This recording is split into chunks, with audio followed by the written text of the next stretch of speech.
Sports Central will be going over our next final prediction of this offseason, and it's going to be over the Louisville Cardinals. And this is a team that was 8-5 last season. And the overall for Louisville is a great 2019 season, but whether or not this team can improve on that in 2020, and why I think Louisville could be a potential dark horse contender in the ACC next season, is what we're going over here today. We're also going to be going over your returning production along with a full prediction and preview on every game on Louisville's schedule heading into the 2020 season. With that, let's look at your season trends from last season for this team. Once again, they were 8-5 overall. They were 5-3 between September and October. Then they were 3-2 between November and the postseason. So, yeah, this is a team that was pretty inconsistent last season. Of course, they had a lot of great wins, but at the same time, they did take a couple of bad losses. So that was a part of the reason why Louisville did end up having 5 losses. But still, once again, I mean, an 8-win season in comparison to how they've been in the past, or how they've been in the past couple of seasons. It was a big improvement compared to how they've been, and I think Louisville next season has got the talent to put up a potentially big season coming up for Louisville. So you can't sleep on them next season for sure, and we'll get to more about that in a second. We have some of your key wins from last season. Of course, they beat Wake Forest 62-59 on the road on October 12th, and that was a big win at the time. I mean, Wake Forest was ranked for a good part of the season, so you can't forget that game was actually a very close one and a very good win in general for Louisville there. They also beat Virginia 28-21. They beat Syracuse 56-34. And lastly, they beat Mississippi State 38-28. So, yeah, once again, Louisville, this was a team that definitely had some really good wins on the schedule. Once again, beating a division champion in Virginia also was a huge win. And you can't forget about Mississippi State in their bowl game 38-28. So once again, all around a great season for Louisville. Looking at your returning production for next season, they returned their starting quarterback Malik Cunningham, and he's a quarterback I think you need to be watching out for next season, as he had just over 2,000 yards with 22 touchdowns and 5 interceptions last year. So he did put up some really good stats, no doubt on that. I mean, his touchdown-interception ratio was all around a good one for sure, one of the better ones in the ACC. And I mean, he still has a lot of room to improve, I think, and I think Cunningham next season is a quarterback definitely to watch out for. They do return their top running back in Javian Hawkins, which of course he had 1,500 yards with 9 touchdowns last season. So he was able to put up some really good stats for a running back, and he was one of the best running backs in the ACC last season. They also returned their second running back in Hassan Hall, as last season he had 552 yards with 5 touchdowns. So he was another big running back for this team.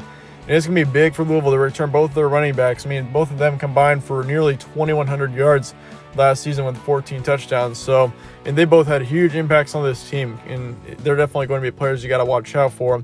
As far as the receiving core goes, you do return your top receiver in Shatarius Atwell, as he had 1,300 yards with 11 touchdowns last season. And they also returned their second wide receiver in Des Fitzpatrick, as he had 630 yards with 6 touchdowns last season. And so, yeah, looking at your receiving core, I mean, all around, once again, this team and this offense in general is looking like one of the best in the ACC next season. I mean, they definitely should have a top 3 offense in the conference next season. I mean, you've got the talent there to be able to do so. I mean, when you got Malik Cunningham, which is a quarterback, once again, that I think has potential to have a big breakout season next year. And you got a couple of big-time running backs, a couple of big-time receivers coming back. Yeah, this is a team to watch out for.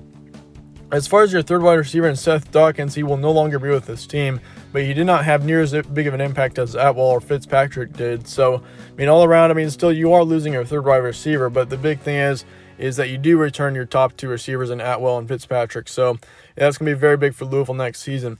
As far as the offensive line goes, you lose 1 on there. You also lose 1 defensive lineman and 1 linebacker. Then you lose 2 in the secondary. So this defense does lose 4. But it brings up the question, is Louisville a dark horse for 2020? I believe so. I think Louisville, I mean, this is a team not many people are talking about at all.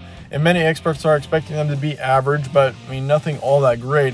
But I think Louisville next season is a team kind of similar to Virginia Tech, where I think both of those teams could definitely have potential to get up to 10 wins. It's just a matter of how difficult their schedule is.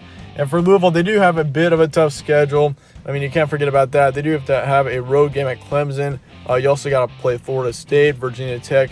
You got to play Virginia on the road, Notre Dame on the road as well. So Louisville definitely has one of the tougher ACC conference schedules. So you can't forget about that in the first place. But once again, also, as you know, of course, the conference games for some conferences, such as the Big Ten and the Pac-12, basically they've canceled their non-conference games. And so who knows whether that's going to happen with the ACC, we're not sure. But basically how we're going to go about this now, because this is my first preview after that happened, we will now be giving you a conference record right next to our record prediction, just so that you can kind of tell what my record prediction would be in the case that non-conference games for the ACC would get canceled as well, which there's no plan to do so yet.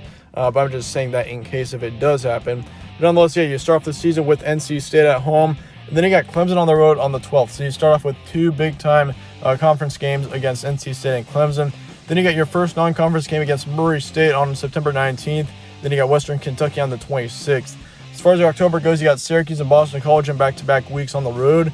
And then you got Florida State and Virginia Tech, followed by a game at Virginia to kick off your November. You also got Wake Forest, Notre Dame, and Kentucky to finish it off. So overall, once again, the schedule is, I would say, probably one of the tougher ones in the ACC. I mean, you got to play Clemson on the road. You got to play Florida State, Virginia Tech once again. I mean, you can't forget about Notre Dame, too, with that being on the road in a very tough environment. You can't forget about that.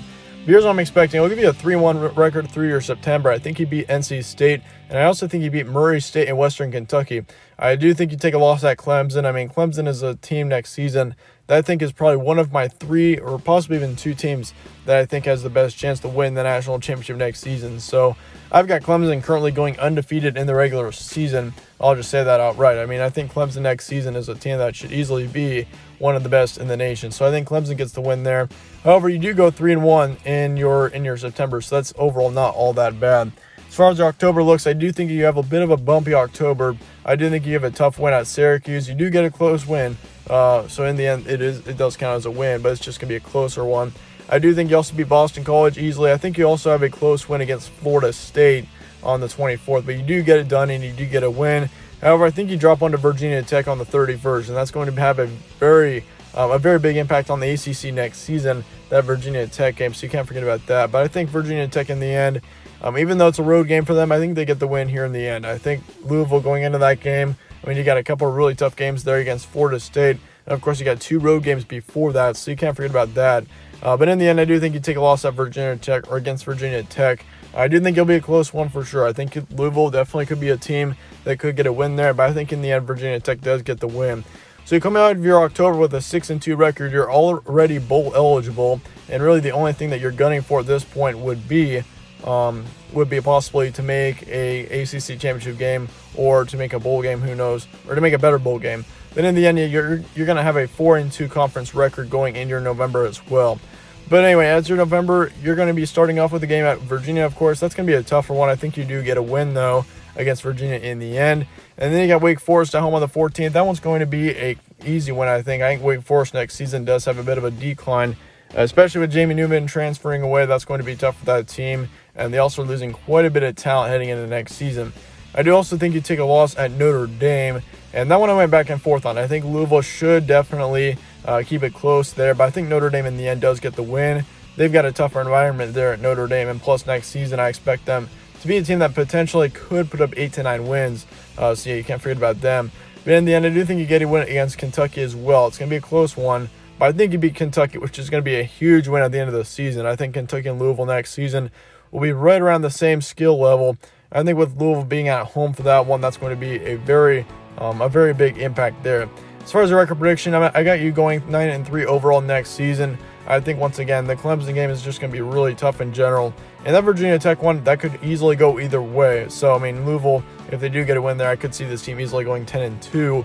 But that Notre Dame game in the end, I do think you take a loss there. So, but anyway, as far as your conference record looks, you're going to go 6-2 for your conference record. So, I mean, I'm not really sure how bowl eligibility is going to work this upcoming football season with teams or with conferences canceling their non-conference games.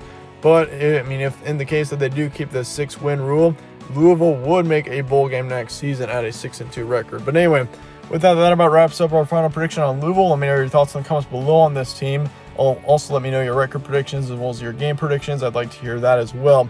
So yeah, be sure to let me know in the comments below. But thanks again for watching. Stay tuned for more from All Sports Central, and I will see you all later.